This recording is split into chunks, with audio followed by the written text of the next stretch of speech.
Hello बच्चों, नमस्कार। चौहानी education channel में आपका स्वागत है। बच्चों, आज हम निपुण भारत के तहत अंकुर मिशन राष्ट्रीय बुनियादी साक्षरता एवं संख्या ज्ञान के अंतर्गत अभ्यास पुस्तिका पर्यावरण अध्ययन कक्षा तीसरी के वर्कशीट को हल करेंगे, जो समग्र शिक्षा अभियान मध्य प्रदेश राज्य शिक्षा केंद्र भोपाल से प्राप्त हुई है, जिसे आपके विद्यालय में पहुंचा दी गई है और आपके विद्यालय से आपको यह पुस्तकें प्राप्त हो जाएगी। और इन पुस्तकों को प्राप्त करने के बाद आपको इन वर्कशीट को हल करना होगा। तो हम उसी के अंतर्गत देखेंगे। सप्ताह 10 में दिवस 3 में आवधिक आकलन एक मौखिक के इसमें प्रश्न रहेंगे जो आपको बताना है। तो हम इन आवधिक आकलन को हल करेंगे। इससे पूर्व अगर आपके द्वारा चैनल को सब्सक्राइब नहीं किया गया है तो कृपया कर चैनल को सब्सक्राइब कर लाइक एवं शेयर जरूर कीजिए, जिससे कि हमारे आने वाली हर महत्वपूर्ण वीडियो की नोटिफिकेशन आप तक आसानी से पहुंच सकेंगे। हम देखेंगे आवधिक आकलन में बताओ। प्रश्न 1, जमीन पर रहने वाले व पानी में रहने वाले जानवरों के नाम बताइए। जो हमने अभी पिछली वर्कशीट में हल किया है, उन्हीं में से हमने जो लिखा है उन्हीं में से बताना है कि जमीन पर रहने वाले एवं पानी में रहने वाले जानवरों के नाम। जैसे जमीन पर रहने वाले आप देखेंगे बहुत सारी चीज़ें हैं। जमीन पर है गाय, भैंस, बिल्ली, ये जमीन पर रहते आदि आदि। और पानी में रहने वाले मछली, मगर, ये रहते हैं। और भी बहुत सारे नाम जो आप बता सकते हैं, क्योंकि ये मौखिक है, मौखिक बताना है।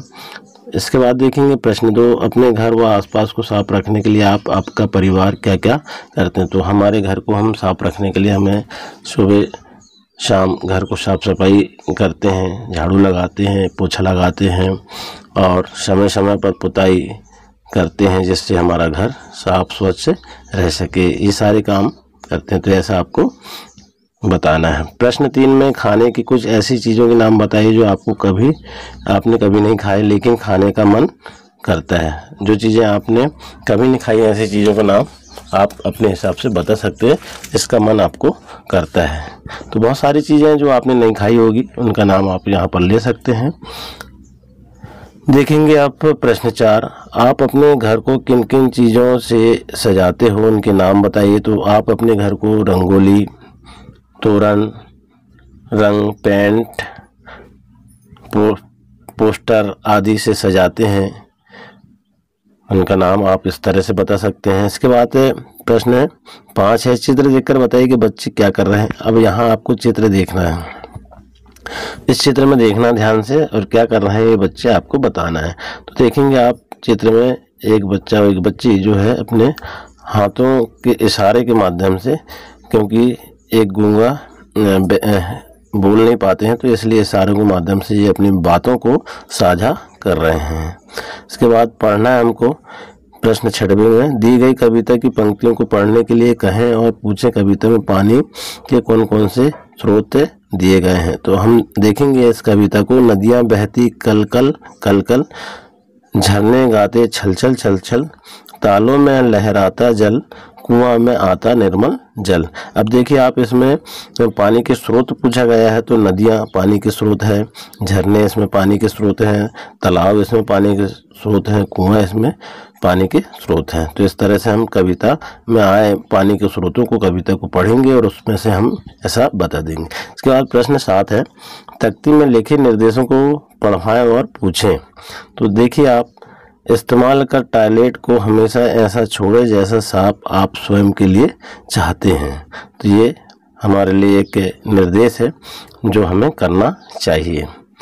टॉयलेट को साफ रखना क्यों आवश्यक है? टॉयलेट को अगर साफ नहीं रखेंगे तो गंदगी होगी, और जब गंदगी होगी तो हम बीमार हो जाएंगे। तो बहुत सारी समस्या टॉयलेट गंदगी रहने से हो सकती है, तो इसलिए हमें टॉयलेट को साफ रखना आवश्यक है। इसके बाद प्रश्न 8, अनवरी की कहानी को पढ़वाएं और पूछें। आओ अब हम अनवरी के परिवार के बारे में पढ़ें। अनवरी के परिवार के सभी बड़े लोग धर्म का काम करते हैं। परिवार के सभी सदस्य अपनी अपनी तरह से कपड़े धोने, सुखाने इनको और इनकी मदद करते हैं। अनवरी और उनका भाई तौकीफ भी यह काम सीख रहा है, आप घर के किस किस काम में किन की मदद करते हैं। तो इसे कहानी को पढ़वाएं और जैसे इसमें एक दूसरे की मदद करने के लिए कहानी में दिया गया है, वैसे भी आप भी अपने परिवार के सदस्यों की एक दूसरे की मदद करें। इसके बाद प्रश्न 9 है, चित्र में दिए गए वाक्यों को पढ़वाएं और चित्र के नीचे दिए गए प्रश्न पूछें। अब देखिए आप चित्र में क्या है, पौधों से हमें फूल मिलते हैं, पौधों से हमें शुद्ध वायु मिलती है, पौधों से हमें फल मिलते हैं, पेड़ हमें छाया देते हैं। तो यहाँ पर हम देखें पेड़ पौधे हमारे क्या काम आते हैं, तो क्यों क्या काम आते हैं देखिए आप। सबसे पहले तो पेड़ हमें छाया देते हैं, पौधों से हमें फल फूल मिलते हैं, शुद्ध हवा मिलती है, शुद्ध वायु मिलती है, ऑक्सीजन प्राप्त होती है। ये पौधे हमारे लिए बहुत उपयोगी हैं। इसके बाद प्रश्न 10 है, दी गई चीज़ें भोजन के नाम पढ़वाएं और पूछें आपको सबसे ज़्यादा क्या पसंद है और क्यों। तो देखिए आप चावल, दाल, रागी, मक्का, सब्जी, रोटी, बाजरा और फल, ये सब भोजन के नाम हैं। आपको जो पसंद है आप इसमें बता सकते हैं। जैसे दाल चावल सभी को पसंद रहती है, सब्जी रोटी सभी को पसंद रहता है। तो बहुत सारी चीज़ें जो अपनी अपनी पसंद की बात इसमें रहती है। अब इसी के अंतर्गत हम देखेंगे, अभी हमने देखा था आवधिक आकलन मौखिक, अब लिखित में देखेंगे हम सप्ताह 10 में दिवस 4 में वर्कशीट आवधिक आकलन 1 लिखित में है। ये अभी हमने मौखिक में देखा था, मौखिक में हमको जवाब देना था, अब लिखित में हमको देना है। तो आवधिक आकलन में सोचो और लिखो, इसमें प्रश्न 1 है मिलान करिए। तो इसको और अधिक जानने के लिए EVS 6.2 में हम देख सकते हैं। आज से बा को मिलाना, जैसे गाय चलने वाली है, बतख तैरने वाला है, तोता उड़ने वाला है, मेंढक फुदकने वाला है और केंचुआ रेंगने वाला है। तो इस तरह हम जोड़ी को मिलान कर देंगे। इसके बाद प्रश्न 2 है, आपने अपने घर और आसपास पानी के कौन कौन से स्रोत देखे हैं, किन्हीं 5 पर गोला लगाइए। इस तरह से गोला हमको लगाना है। तो आपने जो स्रोत देखे हैं पानी के उसमें आप गोला लगा सकते हैं। जैसे यहाँ पर हमने देखा तालाब, झील, कुआं, नदी, नल और सारी चीज़ें देखें जो 5 बोल लगाए हैं, तो 5 हम इसमें लगा सकते हैं। जैसे नहर भी देखा होगा आपने, ट्यूबवेल भी देखा होगा, तो इस तरह से आप गोला लगा देंगे। इसके बाद प्रश्न 3 है, सही रिश्ता चुनकर सही का निशान लगाइए। तो आपके पिता की बहन आपकी क्या है, मौसी है या बुआ है, तो बुआ है, बुआ में राइट का निशान लगा देंगे। आपकी माँ के भाई आपके हैं क्या है, मामा है, तो मामा में राइट के निशान लगा देंगे। आपके दादा आपके पिता के हैं, आपके पिता के पिता हैं, तो पिता में हम राइट के निशान लगा देंगे। इसके बाद अगला है, आपकी नानी आपकी माँ की है, क्या लगती है, माँ लगती है। आपके पिता के छोटे भाई आपके क्या लगते हैं, चाचा लगते हैं, राइट का निशान लगा दें। इस तरह हम रिश्ते की पहचान कर सकते हैं। इसके बाद प्रश्न 4 है, दी गई वर्ग पहली में से खाने की चीज़ों पर घेरा लगाइए एवं दिए गए स्थान पर लिखिए। जैसे हम देखेंगे यहाँ पर चावल, दाल, रोटी, हलवा, सब्जी, ये जो है खाने की चीज़ है और हमने इसमें घेरा लगाया और यहाँ पर हम लिख देंगे रोटी, चावल, दाल, सब्जी और हलवा। इसके बाद यहाँ देखेंगे प्रश्न 5 में, आप अपने शरीर को स्वच्छ व स्वस्थ रखने के लिए क्या क्या उपाय करते हैं, कोई 5 उपाय लिखे। तो हम सबसे पहले प्रतिदिन स्नान करना चाहिए जिससे शरीर साफ और स्वच्छ रहे। दूसरा है प्रतिदिन व्यायाम एवं कसरत करना चाहिए, इससे भी हमारा शरीर स्वस्थ और साफ रहेगा। प्रतिदिन सूर्योदय से पूर्व उठ करके टहलना चाहिए जिससे हम स्वस्थ रह सकें। प्रतिदिन स्वच्छ एवं साफ कपड़े पहनना चाहिए।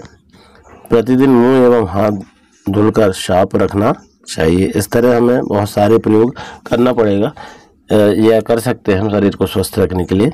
इसके बाद देखेंगे प्रश्न 6वां, दिए गए चित्र को देखिए और उस पर 5 वाक्य लिखिए। अब चित्र को देखना, यहाँ एक बहुत बड़ा वृक्ष लगा हुआ है और जो वृक्ष है वो शायद आम का है, ऐसा हमको महसूस हो रहा है।